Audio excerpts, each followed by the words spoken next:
Sindh TV network जे ऐलानियल उनवान मज़हबी भाईचारो असांजी सकाफ़त सिंधु दरिया असांजी मैशत तहत सॼी सिंध जियां सिजावल में बि सकाफ़ती रंग निमाया निर्वार थी विया। सिजावल में मुख़्तलिफ़ क़ौम परस्त धुरिन ऐं शहरीन पारां सिंधी टोपियूं ऐं अजरकूं ओढे सिंधी सकाफ़त खे उजागर करण लाइ मलाह चौक खां शानदार रैली कढी वई। रैली बैराज मोरी पतन नाके ऐं शाही बाज़ार खां थींदे पब्लिक पार्क वटि पहुती, जिते नौजवाननि झुमरियूं हणी सिंधी गीतनि ते रक़्स कयो।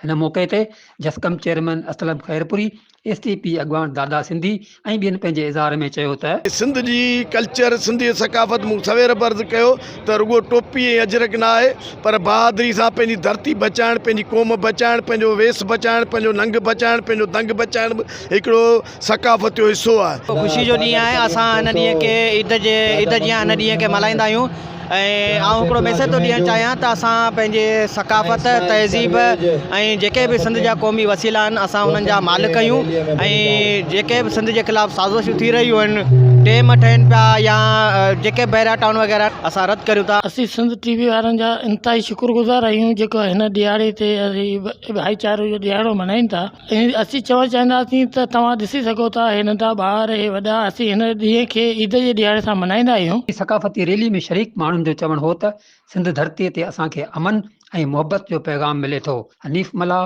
Sindh TV news, Sujawal.